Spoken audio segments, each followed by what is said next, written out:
لا شریک لہ، جس کا کوئی شریک نہیں، نہ ذات میں نہ صفات میں نہ افعال میں۔ وہ کہتے ہیں کہ ایک دن میں قضائے انسانی کے لیے، حاجت کے لیے وہاں سے دور چلا گیا اور بت کو وہی رکھ دیا۔ واپس جب میں آیا تو دیکھا کہ ایک لومڑی جو ہے نا میرے اس بت کے سر پہ کھڑے ہو کے پیشاب کر رہی ہے۔ تو میں نے کہا عجیب بات ہے، ارب یبول علیہ الثعلب، یہ اچھا خدا ہے جس کے سر پہ لومڑیاں پیشاب کرتی ہیں۔ اٹھایا، پھینکا اور سیدھا مدینے آ کے کلمہ پڑھ لیا۔ تو مجھے بت نے فائدہ پہنچایا کہ نہیں پہنچایا؟ میں نے کہا یہ اچھا ہے کہ یبول الثعلب علی راسی، جس کے سر پہ لومڑی پیشاب کرتی ہو وہ بھی خدا ہوتا ہے۔ انا للہ و انا الیہ راجعون۔ اب مشکل یہ ہے کہ جب عقل پہ مہریں لگ جاتی ہیں نا بات سمجھ نہیں آتی۔ اب آپ کسی کو کہہ دیں کہ بھی میلاد شریف بدعت ہے، وہ کہے گا کافر ہے، وہابی ہے۔ حالانکہ اس میں لڑائی کی کیا بات ہے؟ لڑائی تو جاہل کرتا ہے نا، اس میں لڑائی کی کیا بات؟ دیکھو نا، سارا دین حضور کی زمانے میں آپ کی زندگی میں مکمل ہو گیا یا ناقص رہ گیا؟ نہیں، آپ دیکھیں حرم میں بیٹھو، سیدھی بات کرو، حضور کی زندگی میں دین مکمل ہو گیا یا کچھ بچ گیا 14 صدی کے مولویوں کے لیے؟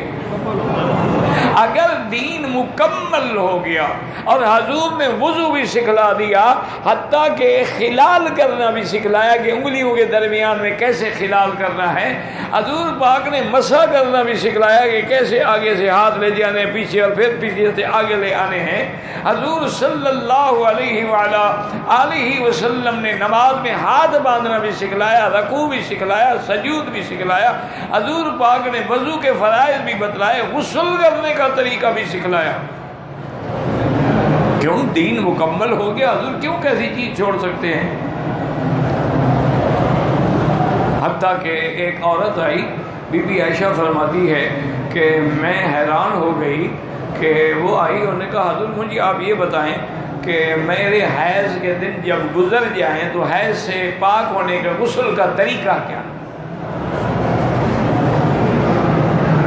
دیکھیں رحمت للعالمین ہے کہ بھئی یہ بھی تو میری امت ہے نا، میری بیٹی ہے نا، آخر باپ سے مسئلہ نہیں پوچھے کس سے پوچھے؟ حضور تو ساری امت کے باپ بھی تو ہیں، جس میں کروڑوں باپ قربان ہیں۔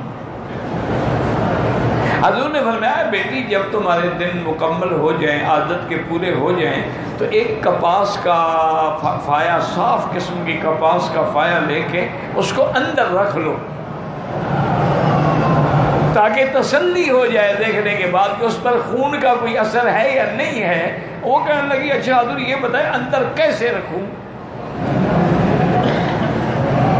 اب اندازہ کریں، بی بی عائشہ فرماتی میں نے پکڑ لیا، کھینچ لیا، انہوں نے کہا اللہ کی بندی تمہیں شرم نہیں آتی حضور سے پوچھو؟ نے کہا کس سے پوچھو؟ میں نے کہا یہ عورتوں کے مسئلے ہیں، مجھ سے پوچھ لو، حضور کی کسی اور بی بی سے پوچھ لو۔ یعنی جس پیغمبر نے تمہیں غسل جنابت کا اور غسل حیض کا مسئلہ بھی سمجھا دیا ہے، کوئی ایک چیز اللہ کے دین کی نہیں ہے جو حضور نے نہیں سمجھائی، اور جو کہتا ہے کہ حضور نے نہیں سمجھایا ہے مانا وہ منکر نبی ہے، کیونکہ قرآن ہے الیوم اکملت لکم دینکم واتممت علیکم نعمتی ورضیت لکم الاسلام دینا۔ تو جس مدنی نے مرنے کے احکام بھی سکھلا دیے ہیں، قبر کھودنے کے احکام بھی سکھلا دیے ہیں، کفن ڈالنے کے احکام بھی سکھلا دیے ہیں، دفن کرنے کے احکام بھی سکھلا دیے ہیں، اور اگر جنازے میں لڑکا ہے لڑکی ہے تو اس پر دعا بھی سکھلا دی ہے، صرف میلاد نہیں سکھلایا۔ خدا کا خوف کرو، اگر یہ دین کا حصہ ہے تو اللہ کے نبی نے کیسے نہیں سکھلایا؟ اور اگر یہ دین نہیں ہے تو پھر اس کو دین سمجھنا، ایمان سمجھنا اور اس پر انکار کرنے والوں کو کافر اور وہابی کے فتوے دینا، کیا تم مرو گے نہیں؟ خدا کو جواب نہیں دو گے؟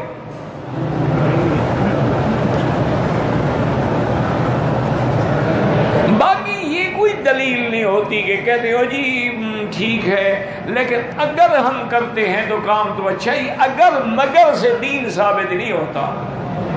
تم مغرب کی 3 رکعتوں کے بجائے اگر 4 پڑھ لو تو کیا ہوگا؟ کام تو اچھا ہے نا، نماز پڑھ رہے ہو نا۔ اگر طواف کے 7 چکروں کے بجائے 8 کر لو تو مگر کیا ہوگا؟ ایمان سے نکل جاؤ گے، تم حضور کی مخالفت کر رہے ہو۔ خدا کے لیے سمجھو وجہ کیا ہے کہ وہ دل و دماغ الٹ گئے۔ خود جانتے ہیں کہ اس بزرگ کا جنازہ ہم نے پڑھا ہے، کفن ہم نے دیا ہے، اس کی قبر ہم نے کھودی ہے، قبر میں ہم نے رکھا ہے، اور جب 10 میٹر نیچے چلا گیا ہے تو اب وہ حاجت روا بھی بن گیا، مشکل کشا بھی بن گیا، اس سے مدد مانگی جا رہی، یا غوث یا داتا۔ اللہ کے لیے، خدا کے لیے چھوڑو مولوی مکی والی مدنی کی باتیں۔ خدا نے تم کو عقل نہیں دیا ہے؟ 2 رکعت نماز پڑھ کے مکے میں ہو مدینے میں ہو، اللہ سے دعا مانگو، میرا مولا یہ وہ مقام ہے جہاں حضور پیدا ہوئے، یہ وہ مقام ہے جہاں قرآن اترا ہے، یہ وہ مقام ہے جہاں اللہ کے نبی نے دین کی دعوت دی ہے، ہمیں محمد والا دین نصیب فرما۔ پھر دیکھو کہ راستے کھلتے ہیں کہ نہیں کھلتے ہیں۔ تم اگر اللہ والوں کے پاس آنا ہی نہ چاہو، قرآن سننا ہی نہ چاہو، حدیث سمجھنا ہی نہ چاہو، صحابہ کی غلامی میں نہ ہو تو پھر دین کیسے سمجھ آئے گا؟ دین حلوے کھانے سے تو سمجھ نہیں آتا، دین 11ویاں پکانے سے تو سمجھ نہیں آتا، دین محرم میں سیاہ کپڑے پہننے سے سمجھ نہیں آتا، دین محرم میں چارپائیاں الٹا کر کے سونے سے سمجھ نہیں آتا، دین ماتم کرنے سے سمجھ نہیں آتا۔ اور روافض جو ہیں وہ صحابہ کو گالیاں دیتے ہیں، تم علماء کو گالیاں دیتے ہو کہ یہ وہابی ہیں اور منکر رسول ہیں۔ آخر خدا کو کیا جواب ہے؟ اب دیکھو اللہ کا نبی پیغمبر ہے، اچھا ایک نبی بھی تور میں گئے، دوسرا نبی قوم میں موجود ہے، پھر بھی ایک بچڑے نے بو مانگی تو انہیں خدا بنا دی۔ عقل ماری گئی ہے کہ نہیں ماری؟ بھئی یہ بچڑا ہے اور زیور تم نے دیے ہیں، اسی کو پگھلا کے اس نے ایک مجسمہ بنا دیا، وہ کیسے خدا بن گیا؟ میں ہانگ کانگ میں گیا تھا تو میرے دوست ہیں قاری صاحب، اللہ کو خوش رکھے، تو انہوں نے کہا کہ وکیل صاحب چلو جلسے تقریریں تو بہت ہو گئی، چلیں ہم آپ کو بازار شزار تو دکھائیں ہانگ کانگ کا، قسمت سے تو آپ آئے ہیں تو کوئی شاپنگ واپنگ بھی کریں۔ بہرحال ہم مارکیٹ میں چلے گئے تو ایک مارکیٹ کے اندر 3 4 5 6 دکانیں، وہاں سارے خدا ان کے جو تھے نا جی پلاسٹک کے بنے ہوئے، کسی کے ٹانگ میں رسہ بنا ہوا ہے، کسی کا خدا لٹک رہے، چھوٹے بھی ہیں بڑے بھی ہیں، کہ یہ کیا؟ انہوں نے کہا جی یہ ان کے بت ہیں، وہ یہاں سے خرید کر کے لے جائے۔ اب خدا کے پاؤں میں رسی باندھ کے لٹکا دے، یہ بھی خدا ہے؟ ان للہ و انا الیہ راجعون ولا نقول الا لا حول ولا قوة الا باللہ العلی العظیم۔ وجہ کیا ہے؟ وجہ وہی ہے